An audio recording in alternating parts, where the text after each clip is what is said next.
Welcome back, everybody. I hope you enjoyed that last podcast and understanding a little bit more about Tideways London. Pretty incredible. It's all going on underground. We didn't even realise. But I'm joined now. We're moving into the Royal Air Force live session, and I'm joined with our panel live, who, as you can see all on screen, we have got Engineer Officers Wing Commander Manjeet Gator-Ora, Flight Lieutenant Abby Addison, Flight Lieutenant Margaret Welton, and Sergeant Siobhan Bramley, who's a weapons technician. So hi, everybody. Thank you so much for your questions that everybody at home has been sending in. We've got so many aircraft enthusiasts there, and there's lots of technical questions about aircraft maintenance and engineering that is way over my head. So I'm hoping you guys can answer some of those questions for me as well. But before we go into the live questions, I think it's really good that everybody at home sees a little bit more about you and your background and your journey so far. So we're going to show a short VT now of each of you, and then we'll be joining back in to answer some of these amazing questions that have been coming in for you. Roll VT, please, Lee.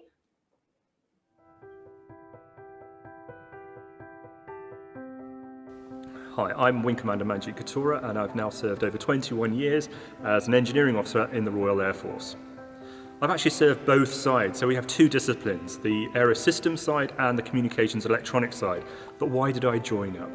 The reason I joined has to go back to my childhood, because actually my father served 28 years himself.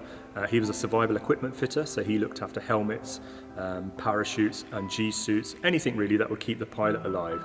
But it wasn't until going to school, I suppose, that I started getting the bug for aviation.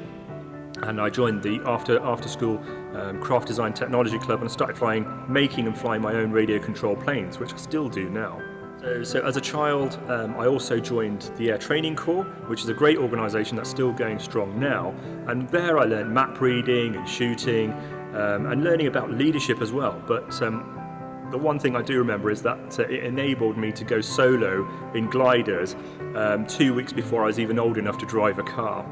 But that sort of gave me the bug, and it sort of taught me a little bit more for myself about the Royal Air Force. After I finished school, I went off to do my degree, and I had to study for an aerospace engineering degree at the University of Hertfordshire. I also did a sandwich year, so I did a year in industry for a company called Bell Aviation as a trainee design engineer, and I had an absolutely fantastic time. And even though I still had a year at university to go, they even offered me a job and gave me a bonus, but I had to scratch the itch, and I always wanted to join the Air Force, and so in November '99 I joined up. Haven't looked back since, really. So what is it about being in the Royal Air Force that I enjoy? Well, to be honest with you, it's a lifestyle thing. So yes, I need to understand about engineering standards and practices, and I need to know about the latest technologies, because we are constantly changing and evolving, because our adversaries don't stop either. So it's great to be involved in the latest technologies that are going on. But it's more than that, because as an engineering officer, I need to be a leader of people. And one of the finest jobs that I did was being a senior engineering officer on the C-17 fleet, on 99 Squadron, where I had over 300 people to look after. Highly skilled engineers, and our task was to make sure that everything was brought home from Afghanistan, people and equipment, safely and on time. That's definitely a high spot in my career. But being an engineering officer in the Air Force isn't just about engineering. Actually, it's a way of life as well. The social aspect is second to none. Going in on dining in nights, celebrating the Battle of Britain, you can't get that anywhere else. The adventurous training side is definitely something that sparked my interest as well. So I've been skiing all over the world, I've been scuba diving, and I'm standing in the hangar at the moment where I'm trying to learn how to fly these things behind me. But some things are away from my normal day-to-day job, and I'm extremely privileged to be one of the judges on the Professional Engineering Institute's Churchill Medal Award, and that's an award that's given to the best engineer across the Army, Navy and the Air Force. But one of the things I love doing as well is a bit of STEM. So I love going back to schools now. Unfortunately, the lockdown stopped all that. But I normally go to my local school 1 day a week, and we run little STEM activities there. And from there, I've also become one of the LEGO Robotics Challenge judges as well, and that's so much fun. Being an engineering officer in the Royal Air Force is quite different to working in civilian industry. At the end of the day, it's our responsibility to make sure that we have the air and space power to protect our nation. But we also get the chance to travel the world and work with other coalition countries to provide stability for the future. Just recently, one of the highlights was when I received my Operational U4 medal in Bosnia from a 2-star Austrian Major General. And all my medals I wear with absolute pride, and I'm absolutely proud to serve.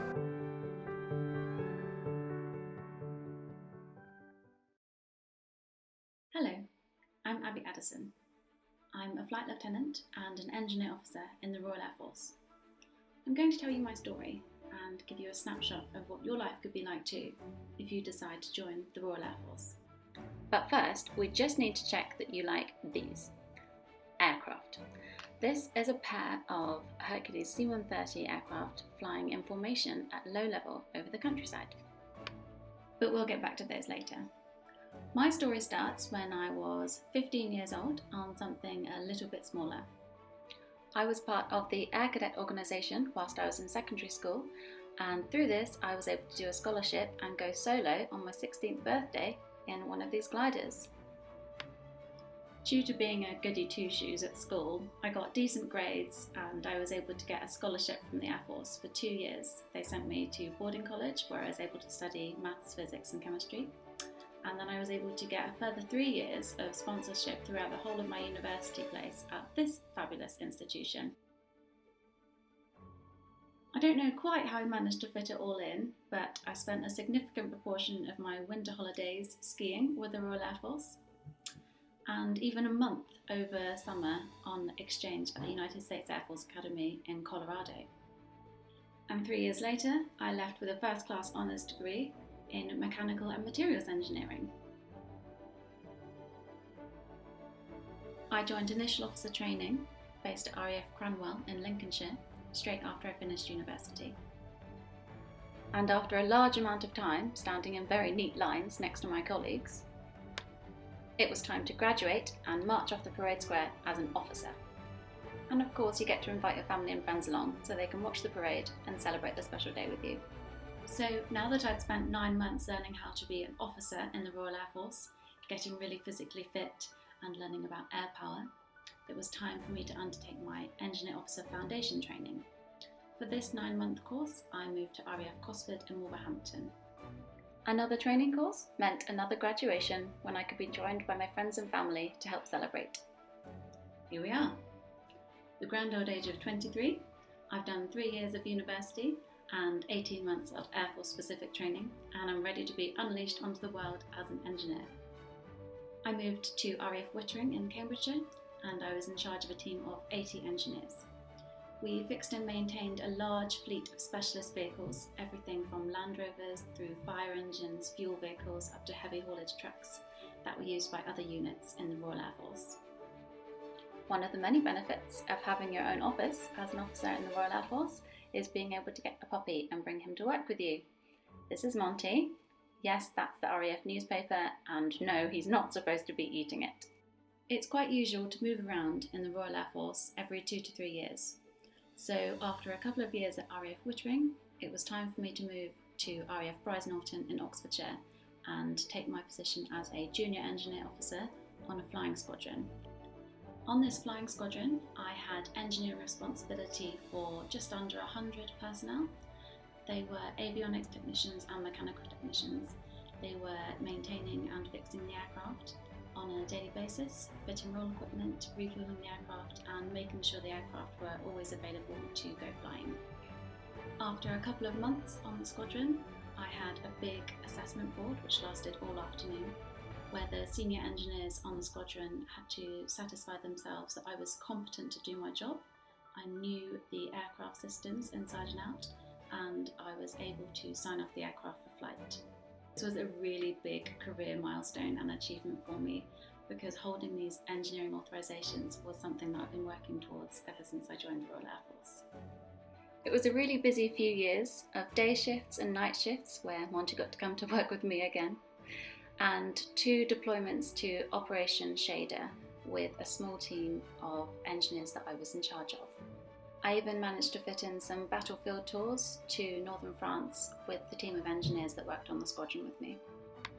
We're over a decade in. I've climbed mountains in England, Scotland and Wales. I've skied down mountains in France, Austria and Germany. I've jumped out of planes over the Möhne Dam in Germany. I've played hockey, netball, done personal fitness, all with the Royal Air Force. So I'm knocking on a bit now, nearly 30. So I decided it was time for one of these, and then another one of these. The Air Force is really unique as an employer. When I first joined, I signed on for an 18-year contract, and because of that, the Air Force allowed me to take 2 years in maternity leave with a 1-year career break in the middle, so I was able to stay at home for 3 years looking after my babies. Now I'm back in the Royal Air Force after 3 years off, and I've been able to use my previous engineering experience to get my incorporated engineer status with the Institute of Mechanical Engineers, which is a really big career step for me. I've been all over the world with the Royal Air Force. I'm currently working towards my Masters, and I just can't wait to see what the next 10 years holds for me. My name is Flight Lieutenant Margaret Welton. I'm an Aerosystems Engineer Officer in the Royal Air Force. I joined the military in 2003 and qualified as an aircraft technician in 2005 with authorizations to work on some helicopters, unmanned aerial systems and some air systems. Fast forward 2019, I commissioned into the Royal Air Force as an Aerosystems Engineer Officer. Upon completion of initial officer training in RAF Cranwell, I went to RAF Cosford, where I completed my Engineering Officer Foundation training. Since then, I've been posted to the Air Test and Evaluation Center at MOD Boscombe Down and currently occupying the position of a rotary wing desk officer in the Continuing Airworthiness Management Organization. This year, I would be 18 years in the British Forces. Prior to joining, I had just completed my secondary education and was waiting to go to medical school. However, I changed my mind because I wanted to work in the aviation industry, and also I wanted an adventurous lifestyle. So I decided to go for the military because it did promise all that, and it has not disappointed. Because I didn't have any prior engineering or technical skills, I decided to join the apprenticeship route so that I was able to learn on the job and earn whilst on the job, and I was able to further my education and learn all the important skills that will help me become a really good aircraft technician and eventually an engineer officer. You're able to build up on your qualifications such that I was able to complete University of Portsmouth and came out with first-class degree in engineering and management studies. Aside engineering, one of the things that really attracted me to the forces was the fitness and the sporting opportunities that we have in the organization. Once I went through the initial officer training, I found within myself the ability that I had never discovered prior. So I decided to embark on an ultra marathon training, and in 2020 I ran my first ultra marathon distance of 51 kilometers in under 7 hours. For a sprinter, I think that is really a big improvement. So this year I'm looking forward to running 100 kilometers in under 16 hours as a personal challenge, and whilst doing that I'll raise a little bit of money on the side for charity. While serving, I've had the opportunity to live in a different country for over 4 years with my family, and we've managed to work in a multicultural environment, work in a multinational environment, working with different people and then understanding them and taking some of the good things they do and then building our own systems and also teaching them some of the good things that we know. If you are looking for a technologically advanced organization, then I would suggest that you look at the RAF, because from the news you see all the different and latest technological kits that we are getting, and it is really interesting to work on them. If problem solving really interests you, then look no further, because as an engineer, I've had the opportunity to design and create prototypes of 2 solutions to 2 different aircraft, which later on went into the project team for consideration to be implemented into the air systems when it was required. When it comes to family, I am a married woman with 3 children. I've had all my children while serving, and anytime when I've been posted, I've had the opportunity to move with my family. We get accommodation wherever we go, which is most of the time really close to the workplace, so you don't have to travel so far to get to work. As a female, I have no worries about pay disparities at all. As long as I am the same rank as somebody else and we are in the same stage and we've done the same things, we are expected to be paid the same. Whenever I've moved around, I have made new friends, either in the service or as civilian friends, because when you move about, you get the opportunity to meet people. So some of my best friends I have made whilst traveling about and whilst doing my normal job.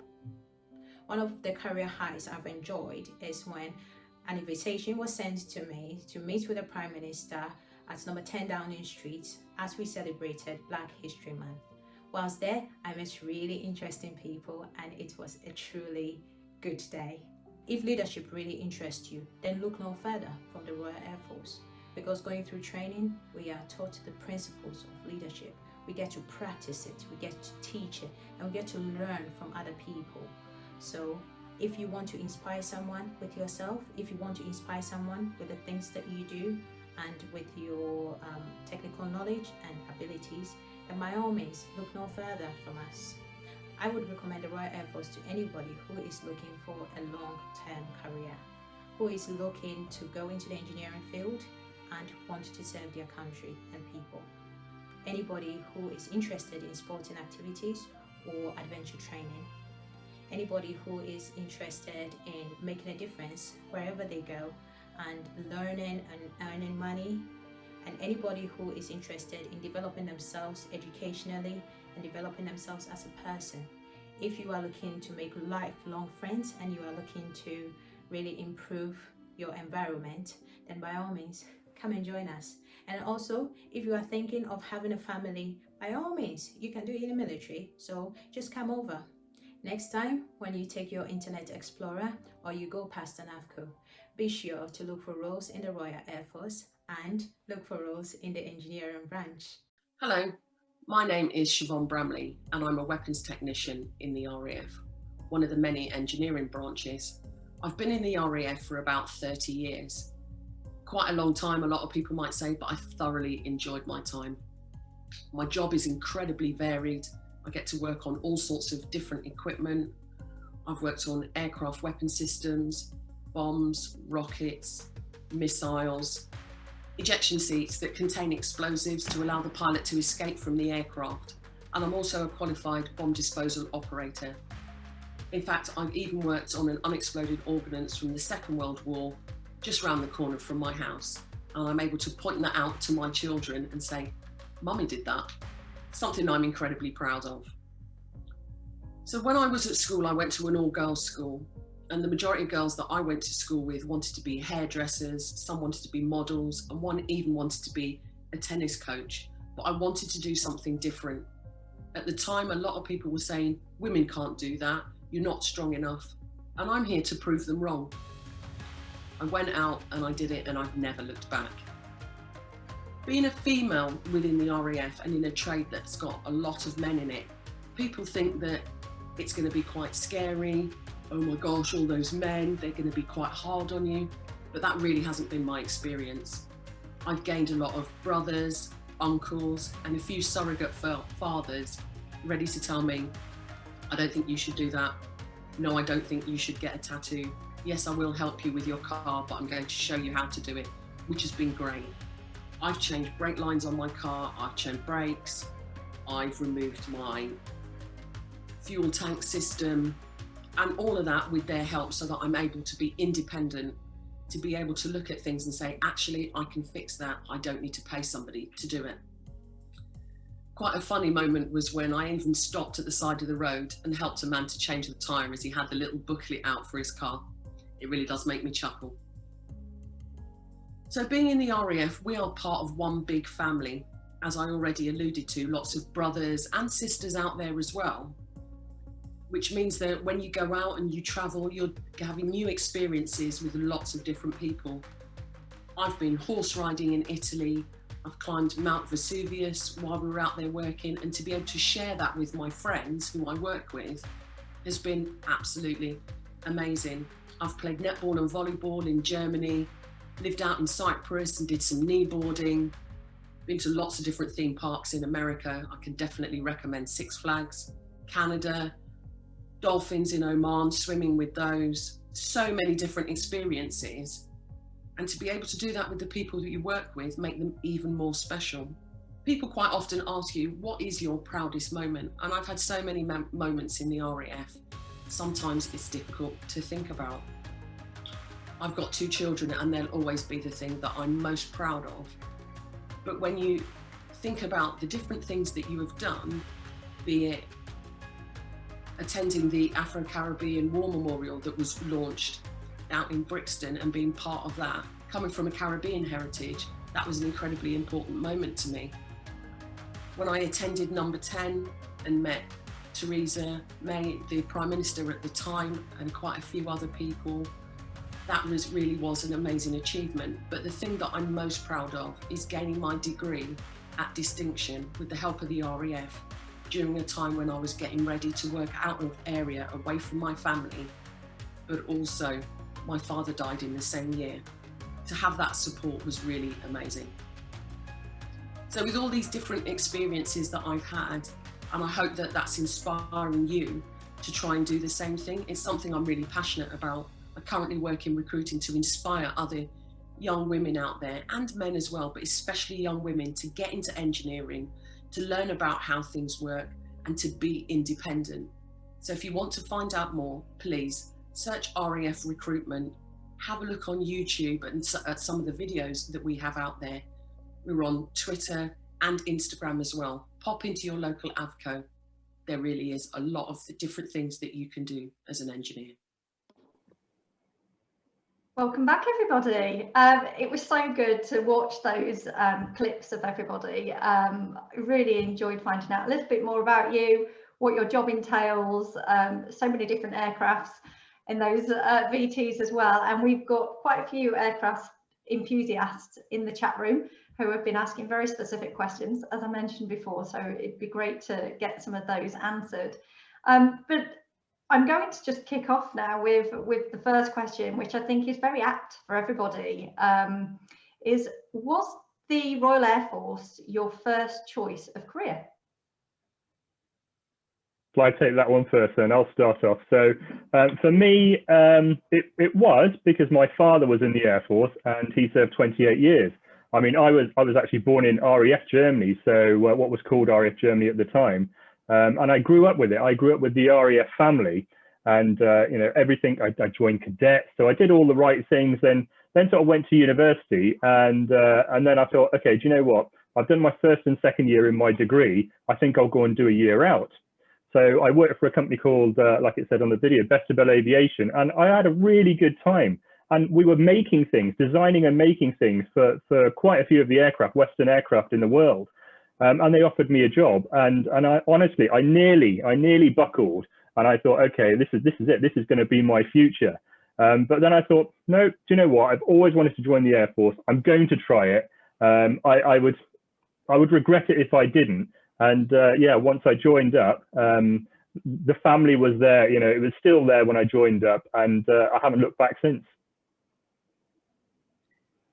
So for me, I joined cadets when I was quite young, about 14, 15, and then I was on a scholarship scheme the whole way through college and university. However, throughout that time, I've had a couple of summer placements at different engineering companies, and actually did my final year project at university, my dissertation with Rolls-Royce, who offered me to stay on at university for another 3 years, get my doctorate and all that kind of thing. So I've worked with other companies whilst I've been sponsored by the Air Force the whole time. And honestly, I couldn't be more glad that the Air Force was there for me throughout that time, because other jobs start at 8, 9 o'clock in the morning and they finish at 5, and that's it. They just could not compete with the offer of the Air Force, with the family, the sense of community, the extra activities, the sports, and all of those kind of things. So whilst the Air Force was my first choice, I had other offers throughout my career so far, but I'm not going anywhere. For me, I always wanted to join the Air Force as well. I've got a brother who served in the Air Force. But when I finished school, I met this young man who I was completely in awe of and changed my mind. Got a job working in pensions. I actually used to process pension applications and worked in that. I found it so samey. Every day was the same, nothing really changed. And I just became incredibly bored. What I love about the Air Force is the fact that we can do so many different things, try new opportunities. It doesn't matter if you don't like something, you can at least try it and find that out. And it's quite easy to do that. So when we split up, the first thing I did was join the RAF, and I'm still here 30 years later. So it's been really good. I can definitely. And I'll finish up the question then. Sorry, Abby. That's okay. Okay, so RAF wasn't my first choice of a career for a very long time. Going through school, I was going to be a gynecologist, and then when I came to England, somebody told me about the British Army, and it was really fantastic, the offer of apprenticeship through the aeronautical trade. So I decided to go that way. But as I progressed in my career, I saw the beautiful sights coming from the RAF and decided that that is where I want to be. So I prepared myself, did all my research, and then thought to myself, this is really where I'd like to be and end up having a career there. So I asked my hierarchy and got permission and transferred over to the Royal Air Force to become an engineer officer. Amazing. This next one, I'm sure it's something everybody wonders. Is the RAF very strict and regimented? I'll go with you, Abby. So there's certainly a lot of structure and standards that you have to meet. These vary throughout different stages of your career. So when you first come into the Air Force, you'll do an initial officer training course.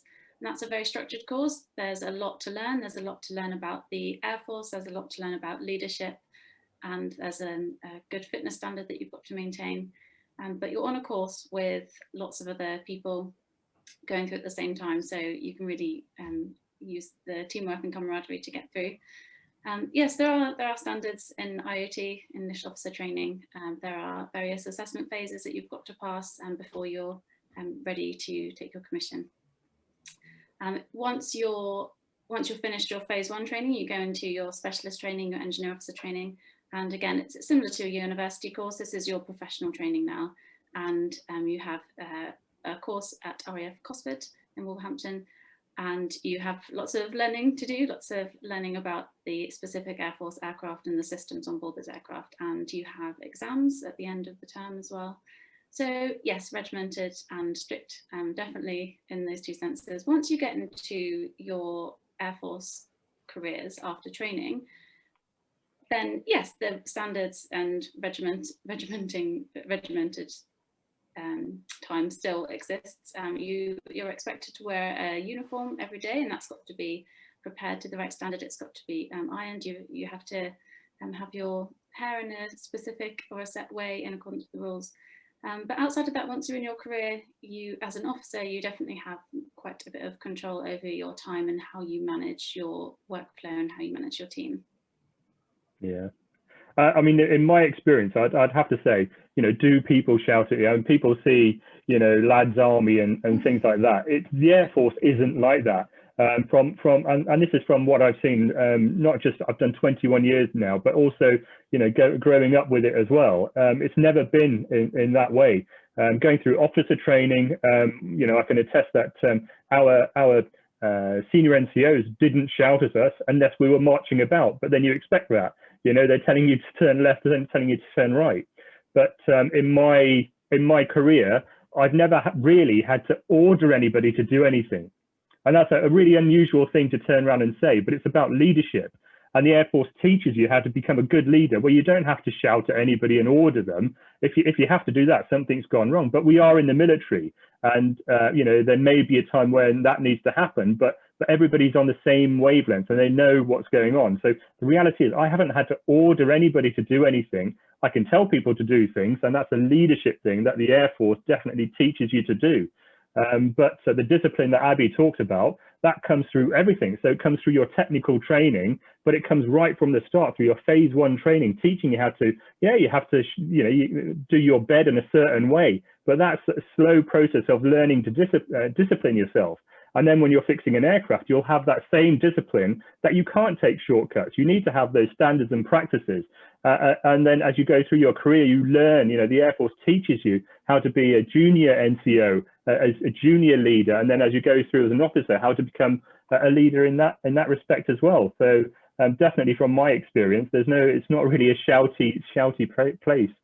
I think that answers the question really perfectly. And from somebody outside of the RAF, other work organisations and industries can also be perceived as strict. If you're working within safety and you have to adhere by certain protocol, that can be very strict as well. So I do think that question was probably relating to maybe what they've seen on TV of people shouting, but it's good to hear it's actually not like that. So our next question, were you daunted by the prospect of working away from your families and being sent to areas of conflict? I think that is always quite a two-sided question, because there are times when you think you don't know what's going to happen in an area of conflict. Nobody has that crystal ball. Nothing's particularly going to be the same. But at the same time, there's a little bit of excitement in the fact that you're going to go to somewhere new, have a completely new experience, sometimes to a country that you may not have visited before. And the fact that you don't quite know fully what to expect means it's going to be a bit of an adventure. So there's a side of you that looks forward to that with a little bit of trepidation, and also knowing that we plan everything in the RAF. So a lot of the planning is taken care of. And to a certain extent, you will have a bit of an idea about what you're going to be involved with. But I have to say, as a mother's side of it, sometimes I do look forward to going away because I get looked after. Somebody's going to cook my meal. Somebody's going to help out with organising laundry. I'm not going to do that for 5 people at times in the house. Somebody's going to feed me and I don't have to wash up. It's a little bit like dreamy in that respect. The hours might be long, but it's just the same at home. But in terms of being looked after as a mother, it's a little bit like a holiday. I can definitely agree there. One of the things that differentiates the Royal Air Force to the civilian companies is the fact that we are able to go to conflict when the government requires us to do so. And I think everybody who decides to be part of the military, either whichever service they choose to, they are signing to say that when such time arrives, they will be prepared to go. So as a parent, yes, I agree with what Siobhan said, that it is a bit daunting, you leaving the kids behind or you leaving your family behind. But once you go and you know the kind of work you are doing for the government, for the country, and for other nations, you are more than happy, especially with the relief that we do in other countries as well. It's really good to see that you contributed to that. And on the other hand, being a wife, and when my husband, who is also in the forces, is going away, I just sit at home and think, wow, do you really have to go now? But I feel both sides of the coin, because in one stage I am the one leaving, and in another stage he's the one leaving. So yeah, we get both sides of the coin, and it's interesting. That's really good. Actually, our next question from Sam is linked a little bit to that. It takes us on to that next area. So what is the hardest thing you've experienced and the scariest?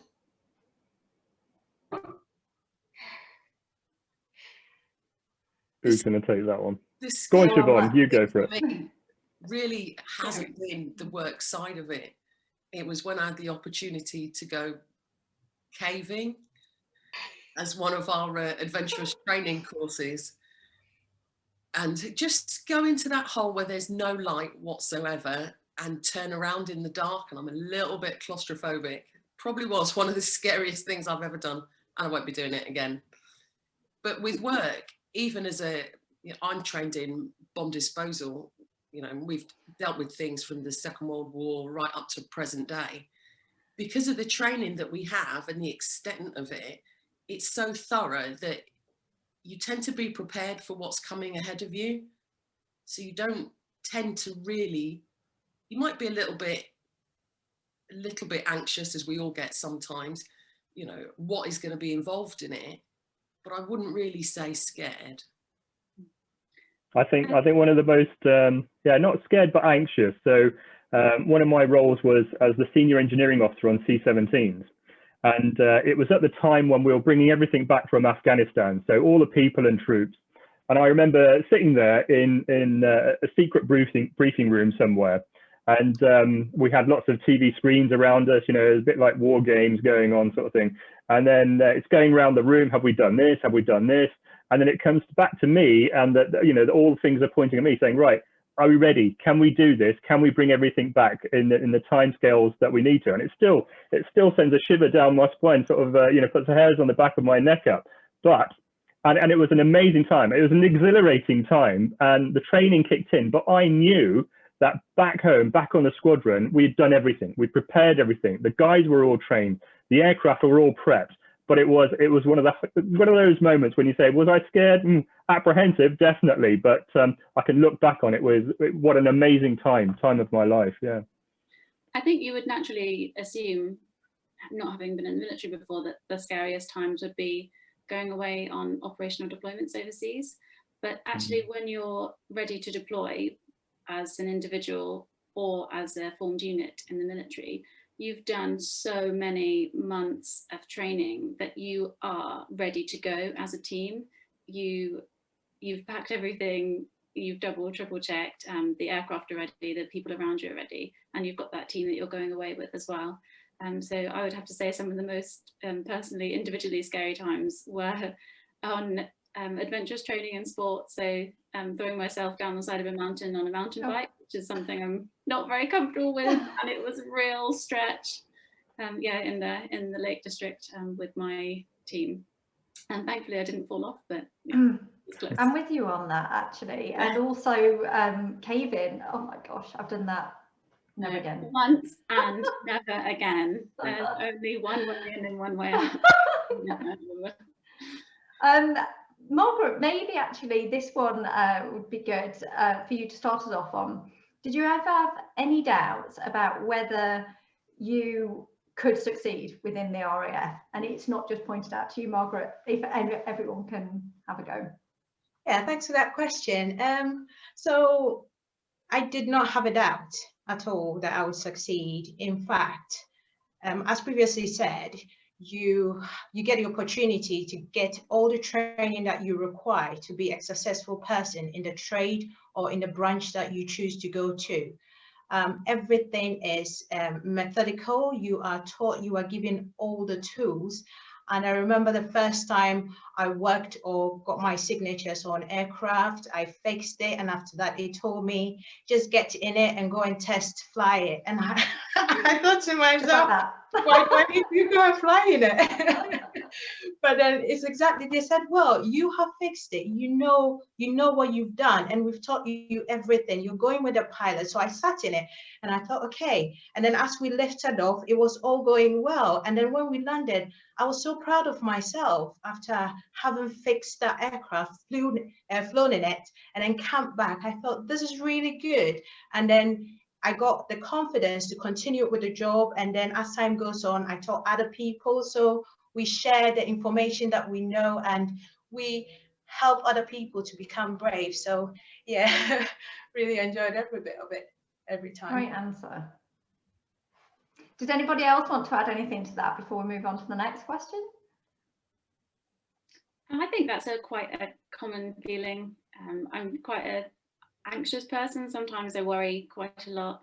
And whenever I have some kind of assessment at work, I always get, I always go into quite a studious mode beforehand.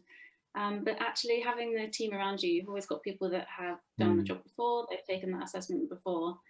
That's the thing about being in the Air Force, it's a bit like a big family. So I had an assessment board at work recently to certify me to make safety decisions. And I can phone my fellow engineering colleagues who don't work with me now, but they work at various bases up and down the UK, up and down the country. And I can draw on my previous experience with them. I can run things by them. So it's a really great team to work with. So that's great. Myself from time to time. Perfect. And actually, Abby, you touched on this very briefly before, so I'm going to go to somebody else, if that's okay. Jennifer is asking, what is the scope for progression, I guess career progression within the RAF, within engineering? So if you want, I can pick that one up. So one of my previous jobs, I used to be the engineering branch and trade advisor. So and one of the things is to make sure that recruitment is really important, which is why we're here today talking to everybody, but also retention is very, very important. And how do we retain people now is to give them a journey going through their service careers where they can keep continuously improving themselves. So CPD all the way through. So you can join up with the basic qualifications of maths, English and a science GCSE, or a degree in engineering if you want to go the officer route. But then there's plenty of opportunities already in there. So you're already gaining, as a technician, you're already gaining your MVQ level 3s. But then we've already put in place opportunities, if you want to go off and do foundation degrees and go further.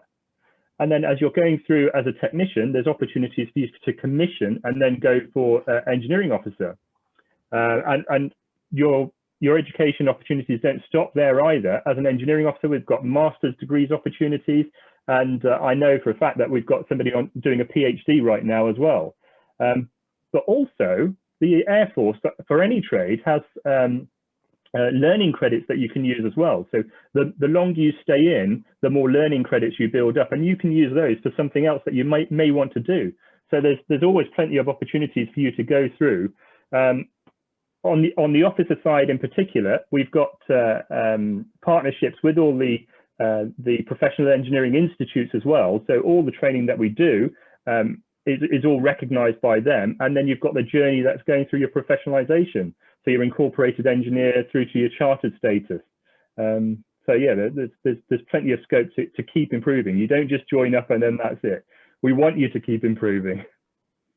That's amazing. And actually that answers one of the other questions about will my skills that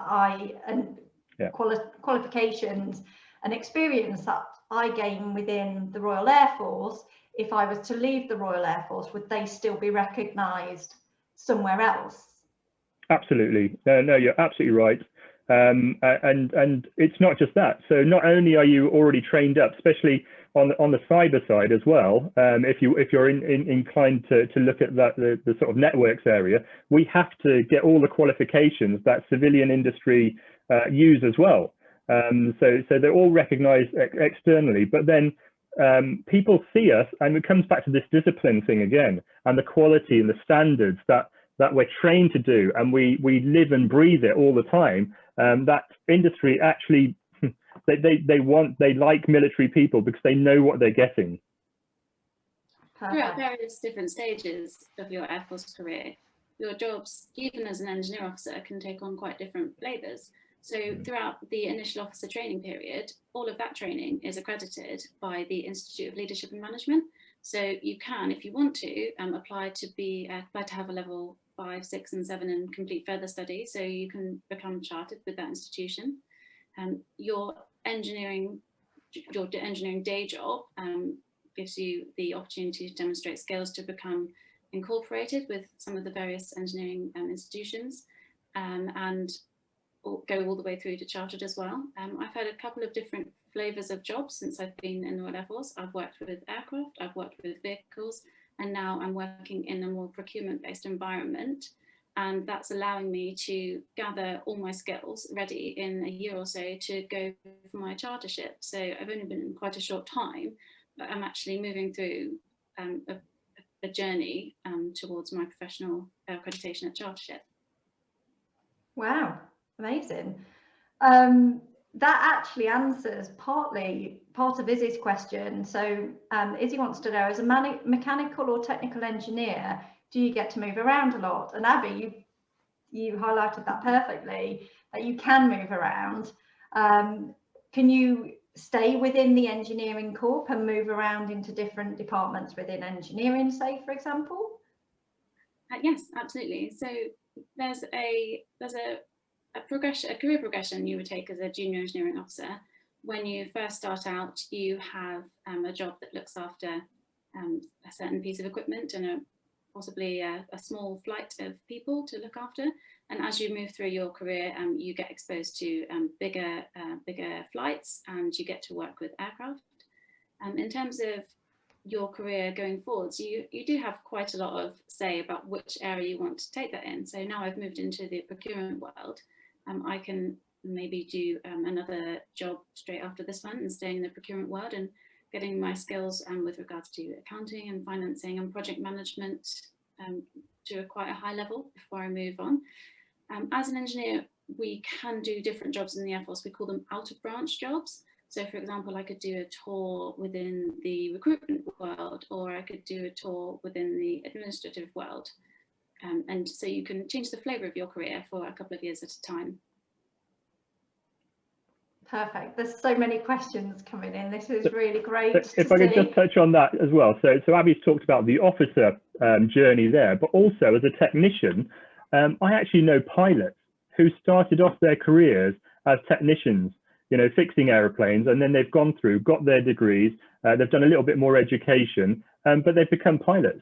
So even as a technician, even if it's working on computers or fixing our military vehicles, that doesn't stop you from cutting and changing your careers if you want to, and if you want to put the effort in that you want to go and do that, which I think it's an amazing opportunity to do. And I totally agree. And I think actually working within the RAF is one of the few places where you get the opportunity to be able to work across such a diverse scope of roles and departments, is it not? If you go into a civil engineering role, for example, I guess you're limited within that company doing that particular role unless they do branch out into other areas. Whereas within the Royal Air Force, the scope is much broader to even come out of engineering if you want to, like Abby mentioned. There was a question come in about communication, and will my communication skills be improved from joining the Royal Air Force? I'll take that. Who wants to take that one? Yes, I'll take that question if you don't mind. So coming from Ghana, my first language is English/Akan. So when I came into the United Kingdom, my English wasn't really good to understand. But as time went on and being in the forces, you have so much opportunity to speak to people of different cultures, such diverse culture, and you get to listen to how they pronounce their words.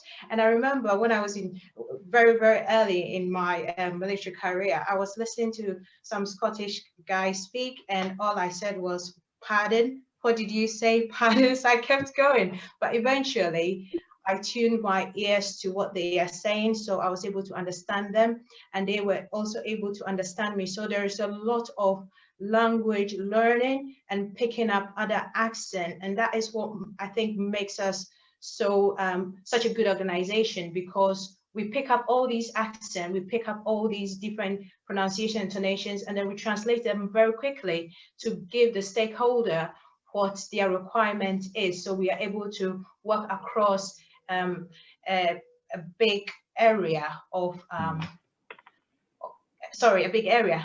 basically different countries speak to different nations. And there's nothing wrong with being nervous. because if you heard the conversation that was going on in our little chat room here before we came live on air, you would realize that we were all pretty nervous before we even started talking on this.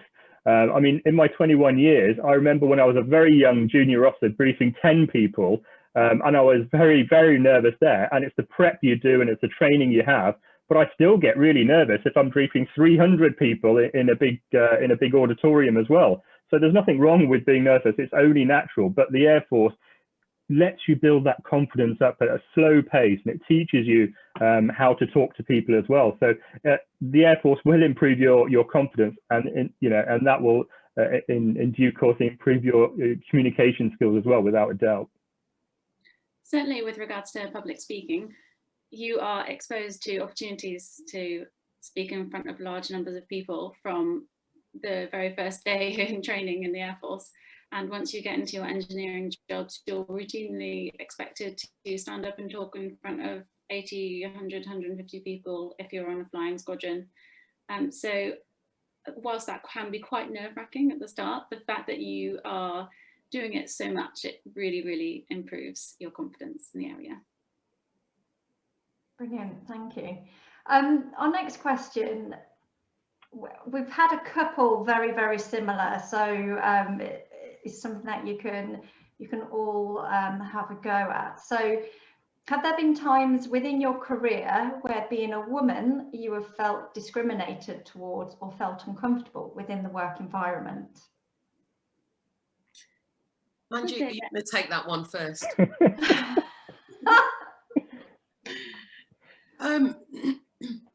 I think the thing about, there are more men than women working in engineering. You know, it's like that throughout the country. And I think sometimes we can look at ourselves and think, because I'm in the minority here as a woman, is somebody going to look at me differently? And sometimes we put that on ourselves without realizing it. Quite often I've been in situations where there are 100, 150 men and I'm the only woman there. But I'm still Chevy, I'm still one of their colleagues. I'm still somebody that they're working with, that has this job been done? Has it been completed? Is it in the right time frame? Are we good to go? They just treat you like another colleague. It's not about whether or not, you know, oh, are you going to need to do your hair before we go out on shift? You know, it's simply a case of, this is the time we're meeting, let's get on with it. And as long as you can do that and just get on with it and don't see yourself as being different, because when it comes to working, we are, in a sense, all the same. We all have a job to do and we all need to get on with it. So I think there is that side of it where we definitely, sometimes as women, can reflect in on ourselves and see ourselves as different when it comes to the working environment. Thank you. From a professional sense, from the very word go, you have the same standards to meet as male colleagues. And once you've come through your training and you've passed, on graduation day, you're all passing out from Cranwell and you've achieved the same thing. So it's a very equal playing field in that sense. And Right. as a female, or as I don't know, somebody from an ethnic background, you've got to try and integrate in the environment that you work in, because when you integrate, then you'll be able to understand what is going on and people will understand you better as well. There is no point taking offense to everything that people say. You just need to get them to understand you and give them the opportunity for them to for you to understand them as well. So it's a two-way thing. And then once there is understanding of what is going on, I'm sure everything is okay. Yeah. Great, thank you so much.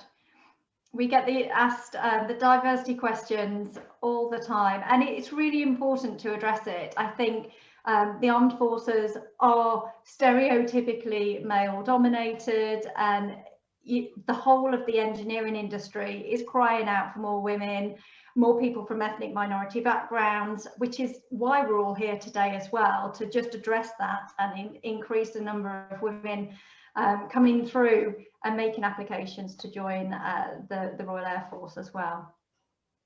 So moving on to our next question. This is one for Abby and Margaret. Did you do anything outside of your degree to make your application stand out? Should I take that one, Abby, first? Okay.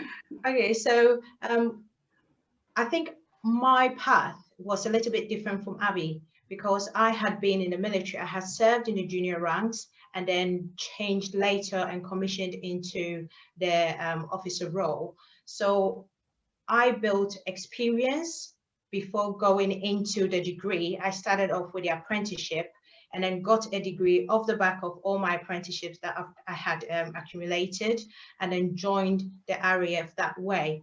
But it's not only the education bits that I focused on. There were other opportunities I had in sports, in adventure training, in so many other things, charity work. So in actual sense, what I did was make myself competitive for the recruiter to pick me, or to give myself the most opportunity to stand out in a lot of applications. So I would ask, what sort of value are you going to bring to the organization, and how do you intend to stand above your degree and make yourself more worthy of a position in the Royal Air Force or in the engineering career? That's it. So when I made my application for the Air Force, I was quite young, and I got a scholarship to go to college when I was 16. And outside of just going to school, I also attended my local Air Cadet Squadron. I'd been there for a couple of years, and I was quite busy and active on the squadron. I did a lot of sports. I did a lot of extracurricular drill because I quite enjoyed that. I think if you're thinking of joining the Air Force and you've got your degree, I think you need to think about what else can you bring to the party. What can you show the recruiters that that your interests are? So what sports do you like to play, and what activities do you like to do? Have you ever done anything for charity? Do you like to anything? Do you like to play chess at the weekends? Are you involved in any sports or clubs or anything like that?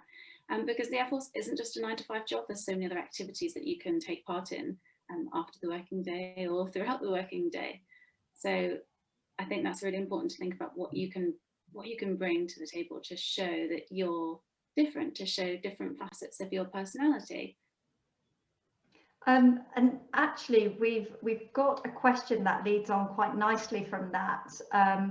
Manjeet, I know you do a lot of outreach and work with schools and colleges to promote STEM in schools as well. So this might be one that you'd like to take. But we've had a question coming in from our younger audience who are studying around GCSE level, and then also those at degree level. So I'm going to kind of try and amalgamate them a little bit. So is there an advantage to joining Air Cadets or a university air squad as an air squadron as an in to get into the RAF? So it comes back to what Abby's just said, though. So what you're doing is it's showing an interest in what the Air Force is all about. But also, just joining cadets will give you an idea: is this for me or not? So yes, if you're thinking about and you really want to be in the Air Force, I think you already have joined cadets by then. You know, because you know it's the first stepping stone, because it's something that I want to do. You know, I can't wait till Top Gun 2 comes out, because I know there'll be a flood of people coming towards the Army the Air Training Corps. It's what I did at the end of the day. But to say, will it give me a better chance of joining up? It's down to the individual at the end of the day. But what cadets does, and especially what University Air Squadron does in a much more close-knit way to the Air Force, is it gives you an idea of what the Air Force is about. Air Training Corps, University Air Squadrons are very closely linked. So there's lots of station visits going on there. You're practically in the Air Force by then anyway. And to be honest with you, you have to go through all your selection process to join a University Air Squadron. Abby, were you University Air Squadron, were you? I can't remember. I was the Defence Technical Undergraduate scheme. So Okay, right, okay. Definitely, if you join University Air Squadron, you've already joined the Air Force. But cadets definitely gives you an idea and a feeling, and you can visit stations as part of your summer camps and things like that. And when you come to your interview, you can turn around and say, I've already shown a really good interest in this. And through those different organizations, you'll be doing charity. You'll be doing the adventurous training. You'll be starting to talk the Air Force language even, you know. So it's a help, but it won't guarantee you to get in. Thank you.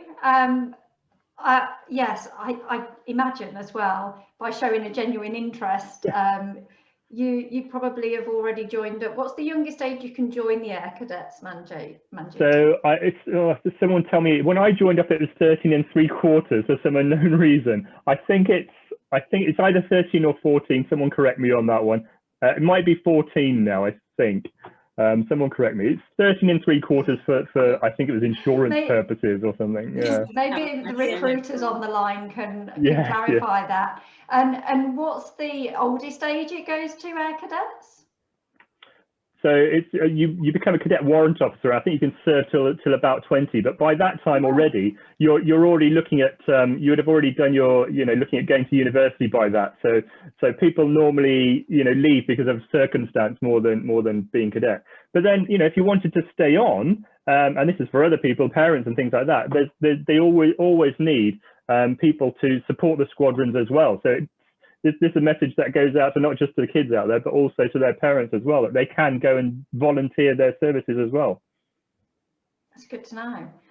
I like this question because it's one area that has always been quite a big thing for me, actually. And it was way back when I was taking my GCSEs. It was a consideration for me joining one of the armed forces for this particular reason, not only reason, but the question is, do you travel and spend a lot of time from home, and where is the best place you've traveled to so far? I'll start that question off first. So yes, I have traveled and had the opportunity to live in Germany for 4.5 years. And whilst there, I had my kid and everything. We used the skiing facilities a lot, and the weather was brilliant, as you could probably appreciate. The hotter weathers were hot and the colder were cold. So you had the best of both worlds. And with the exercises, you get the opportunity to travel to so many countries. Just ask which unit is going where, and then you could apply to go to that unit, and you'll be able to go to many different places in the world. So I've had a real opportunity to travel and to live in amazing countries. I think the hardest part about that question has got to be, which one was the best? Excuse me. I was quite fortunate enough to work on a demolition range that was just outside Las Vegas in America, which was quite amazing to actually go there with work. Again, I've lived in Germany as well, and it's an absolutely amazing country. It's so diverse across its landscape. It really is a lovely place, and the people are great. Climbing Mount Vesuvius in Italy with work, again, was quite amazing. Swimming with dolphins in Oman, really good opportunity. So sometimes it's quite difficult to pick out, which one is the best, but the opportunities are definitely there. There's also the opportunity to do that bit more traveling if you want to, in terms of what you're doing, whether it's adventurous training that you pick or opportunities to work with different squadrons as well. So some of that really is down to you. But on the flip side of that as well is the fact that sometimes people think because we do a lot of training, you don't get the chance to go home. You don't get that opportunity to go back and see family. And it really isn't the case. Our free time is our own. We spend that how we want to.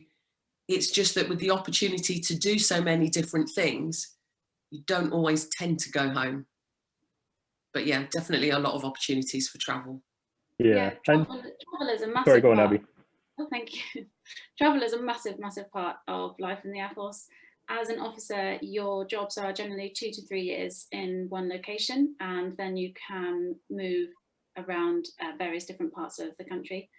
Deployments, you can go with a formed unit or you can go individually, and these can be from anything from a couple of weeks up to 6 months. But whilst I've been working in the Air Force, when I was on the flying squadron, we travelled extensively all over North America for sometimes a week at a time, sometimes a bit longer, doing reconnaissance missions for exercises. I have to agree with Siobhan, picking the best time is one of the hardest. Me personally, when I was in university, I spent a month at Colorado at the United States Air Force Academy. And that was a trip when I went with about 15 of my fellow officers, and it was an exchange program.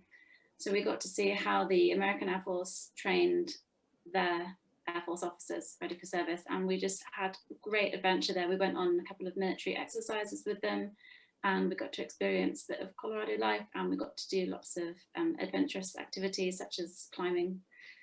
Skiing would be another top travel destination for me. I've skied with the Air Force in France, Germany, Austria. So it just never stops. In my current job now, I'm in a procurement role, and two of the main contractors I work with are both based in America. So as soon as we're allowed to travel again, I'm going to be jumping on a plane a couple of times a year for a couple of annual conferences to go to. So yeah, it's brilliant if you like to move around a lot. Yeah, and I'd just like to finish that question off, because I mean, in my 21 years, I've traveled the world, and you know, quite a few of the places it's been when we've deployed because we're supporting a conflict. You know, I've been out in Afghanistan in Bastion. I've been supporting the troops from Oman for over 8 months, and just latterly I've done 8 months in Bosnia, trying to make sure that we keep the peace there. So the adventurous training side, you can't touch it. It's brilliant. I fly microlights down to the south of France and in Germany every year as part of a tour. But why did I join up? You know, I joined to serve my country. And if my country is trying to keep the peace over the world and I have to deploy, then absolutely, that's what I joined up for. And there's been at least 3 of my deployments I've volunteered for, because I want to go out there and deploy, support what we're trying to do across the globe to keep the peace across the globe. And every one of my tours has been exceptional. It's been, I can't pick the best one. You know, it's always your last one. So Bosnia was fantastic, and to come home from that. But it's always nice to then come back to the UK, because you've got such a big, wider experience of what's happening in the world. It makes you really, really understand what the UK is all about as well. So it's really, the travel is part of it. So if you can understand that piece and what you're going to get from traveling the world, you'll appreciate it even more when you come home. That's brilliant. I'm just looking at our schedule, and we are out of time. And we've still got so many questions to get through. It's always the way. And apologies, my eyes were darting all over the screen there. I'm seeing them coming in on the thread. Thank you to the RAF recruitment team. They've been answering a lot of questions while you guys have been talking as well. We've had some recruitment-centric questions coming in. And there's so many more of people who have emailed their questions in before the event started. So I'm really sorry we didn't get through all of your questions, but please do pop them in the chat, because our panelists are going to be in the chat room and can answer any further questions for you there as well. So thank you so much for your time. It was great to hear more about your backgrounds and all the places you've been. I'm very jealous now. I have climbed Mount Vesuvius, so just one tick there, but yeah, I cannot compare really in terms of the travel. It sounds amazing, and thank you for your open and honest answers. We are going to be moving on now. We're going to watch a couple of videos, and we're going to hear from Flight Lieutenant Fiona Padbury from recruitment, who is going to give a bit more of an overview of the typical careers within the Royal Air Force and how to get into them. So we'll roll VT now, Lee, please. Thank you again, everyone. Good afternoon. My name is Flight Lieutenant Fiona Padbury, and I'm the Officer Commanding Armed Forces Careers Office, Inverness and Belfast. So I'm going to talk to you today about the actual recruitment process. and how you go through it to successfully join the Air Force. So there's two streams to the process. There's the first stream is for other ranks, or airmen and airwomen as we call them, and then the second stream is for officers. The two streams are slightly different, but there's some aspects that are similar in both. So first of all, I'll talk to you about the other ranks stream. So initially, you will apply to join the Air Force on our website.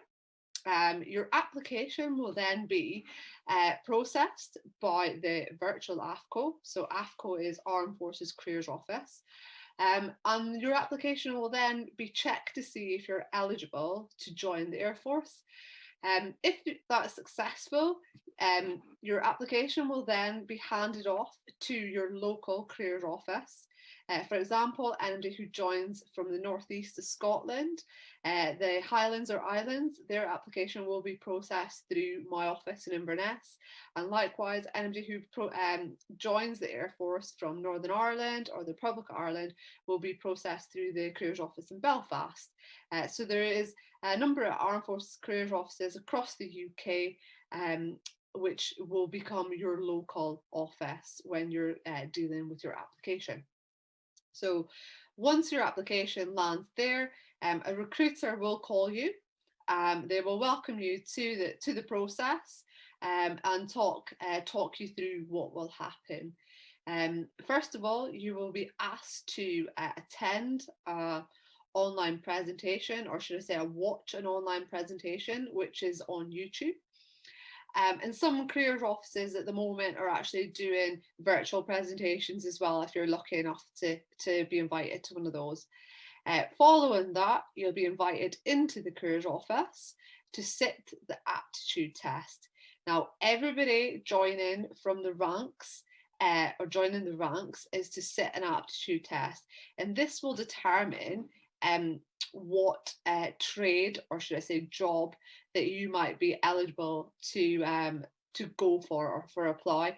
Whilst you might have a preference, you may not be suitable for that based on your aptitude test scores, but don't worry, because there's something for everybody within the Air Force. So we can help you make other choices if you need to. So on completion of the aptitude test, you will then do a selection interview. Really straightforward, and that's just allowing us to understand a little bit about you. You know, where have you been to school at? What jobs have you done? You know, what do you know about the Air Force? What do you know about the job that you're applying for? And it's just a bit of a check to make sure that you know what you're getting yourself in for, and we can help you prepare the best. Following that, you will then undertake the health assessments. So that comprises of a fitness test. For new recruits or new applicants such as yourself, you will be asked to do a 1.5 mile run on a treadmill at one of the local gyms. Following the 1.5 miles, you will have to do press-ups and sit-ups, and the number of press-ups and sit-ups you need to do and the time that you need to complete your 1.5 miles is all dependent on your gender and your age. And the guys and girls at the gym will be able to tell you what levels that you need to obtain, and also your recruiter will be able to tell you that as well. So you will know what standard you need to achieve. You will then undertake a medical this is done by our provider Capita, and we have got no say in this. It's their process and they make the decisions. So following successful completion of both those, you will then potentially be accepted to join the Air Force. You will get a notification from the careers office, and then they will give you a start date for your basic training at RAF Holton. So it's all really exciting and a really quick process, But please be mindful that you control the speed at which you go through the process. And we try not to put pressure on you to make decisions quickly and move through. So that is the other ranks process. So moving on to the officer process. The first stage again is quite similar. You'll be asked to view an online presentation, and again maybe your local career office is doing a virtual presentation, so you might be asked to attend that. Again, it's just for information and awareness to increase your knowledge, so please do watch those because it will help you in the application process. Depending on what branch or job, officer job that you are interested in will determine whether you need to do what we call a CBAT, and that's it's a computerized aptitude test, and that's done at RAF Cranwell. And it's a day of testing, and it will basically decide if you have got the aptitude to do certain branches. If we are talking specifically about engineering roles, within the officer world, you do not need a CBAT score to become a commissioned officer within the engineering branch, and that's because we look for you guys and girls to have an engineering specific degree. So we know you've got that aptitude. Roles such as pilot, air operations, and intelligence, those are the roles that require a CBAT score. So following successful pass at CBAT, or if you don't need to go to CBAT, you will then be invited to do a filter interview. And again, very similar to the selection interview, but we look for a little bit more on your knowledge of the Air Force. So it comprises of two parts. The first part is about you, your schooling, your jobs, and what you've done. The second part is your knowledge of the Air Force and your motivation for joining. And we like to know what you know about the Air Force. Where are we? What are we doing? And what aircraft do we have? And your awareness of NATO as well, and current affairs. Okay, so the third stage is the filter interview. So it's quite similar to the selection interview, apart from we like to know a little bit more. So it's divided into two parts. The first part is about you, about your schooling, about your education, and what have you done in your life to date. The second part is a bit about your motivation for joining the Air Force. Why do you want to commission into the Air Force? What do you know about us? What roles do we do? What aircraft do we have? Where are we located? We also like to know a little bit about current affairs and about NATO as well. So a little bit more than the selection interview, but that's just to make sure that you are suitable to be a commissioned officer in the Air Force.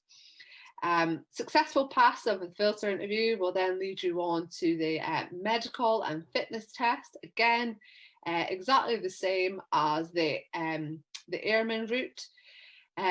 Successful passes at that, you will then go to Officer and Aircrew Selection Centre, or OASC as we call it, and that is a day at RAF Cranwell, and you will undertake a whole host of different leadership activities and tasks and planning with various other people who are there as well to undergo officer and aircrew selection. It's a really intense day, but also really enjoyable and a great experience. So following a positive experience at OASC, and if you're successful in passing that, you will then get an offer of acceptance. And then following that, you will be asked again to attend a familiarisation visit at RAF Cranwell, and that's for you to look around the training establishment to see where you'll be going, where you'll be spending your time during your basic training. And you'll also get to meet other people that will potentially be on your training course. So a great introduction to a really successful and long career. And then following that, you will receive a start date for your initial officer training. So I've just covered off the two processes for joining the Air Force. If you have any questions with regards to that, all the information I've covered today is on our website. It's also available on Twitter or Instagram if you choose to follow us, and there's a whole host of resources on YouTube. So please feel free to have a look at those, and also get in touch with your local Armed Forces Careers Office should you require any further information. Thank you.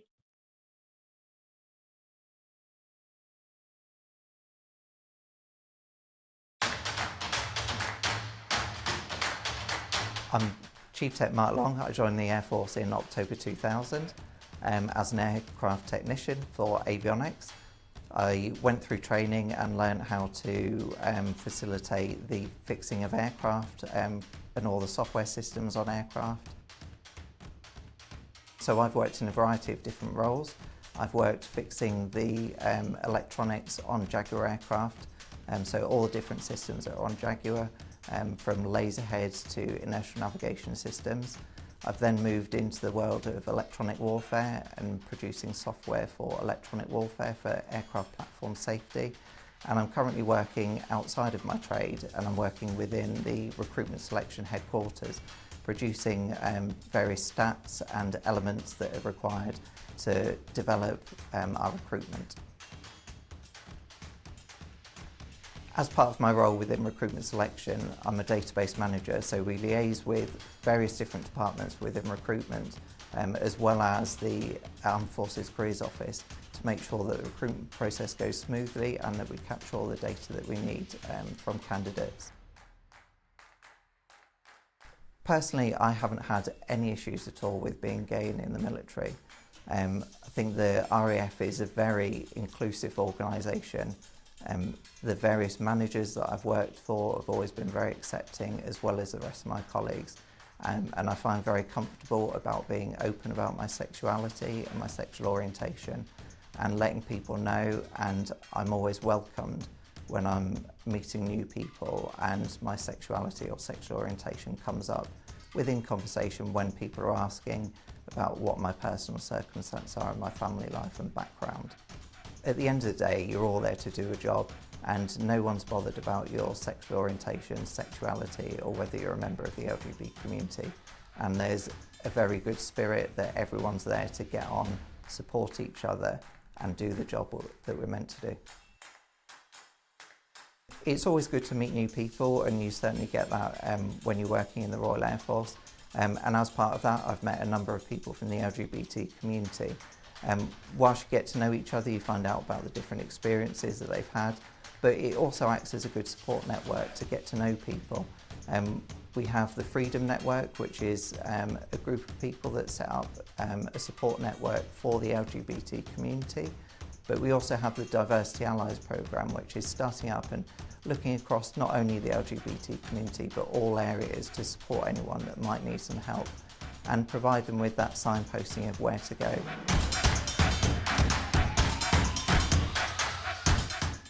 Good afternoon to you all.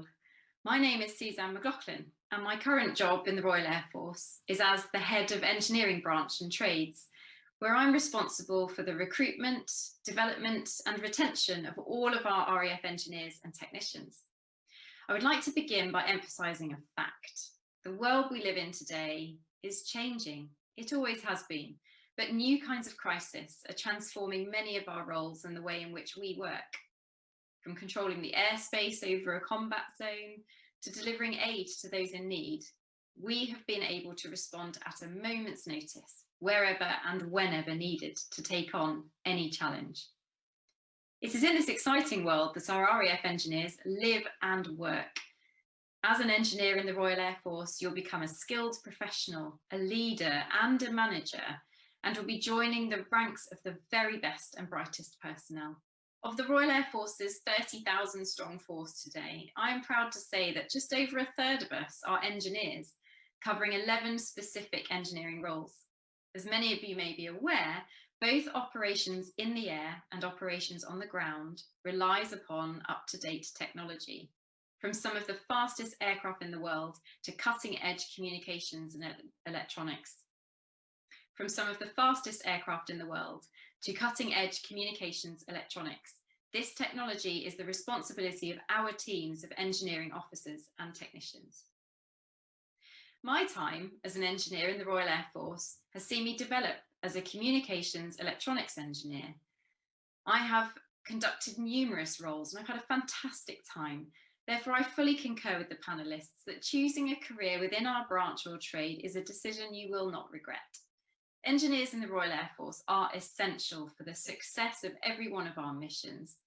And as you will have gathered from today, the range of opportunities within the field is vast. Not one of us has the same career pathway as the last. Depending on your passion, qualification and skills, we have everything from engineering aircraft maintenance, IT systems, cyberspace communications, and so much more. With so many areas of specialisation, you are guaranteed to have a career that you'll find not only challenging, but both rewarding and fulfilling. I have listened with great interest to the stories of our engineering panellist members today, and I'm delighted to hear that they have had such fruitful and fulfilling careers to date. Evidently, they are making the most of the opportunities that the Royal Air Force has to offer. I would also like to take this opportunity to thank the audience members today for engaging with us and providing us with some excellent questions, some of which really challenged our minds. So if you like what you've heard over these last 1.5 hours and you feel inspired by some of our own stories, potentially it's time for you to make your own with us. If you're interested in world-class training, working with some quality equipment and working alongside a fantastic team of technicians, then I urge you to visit our recruitment website and register your interest today. You have the potential. It's time for you to start writing your story. This is no ordinary job. Thank you.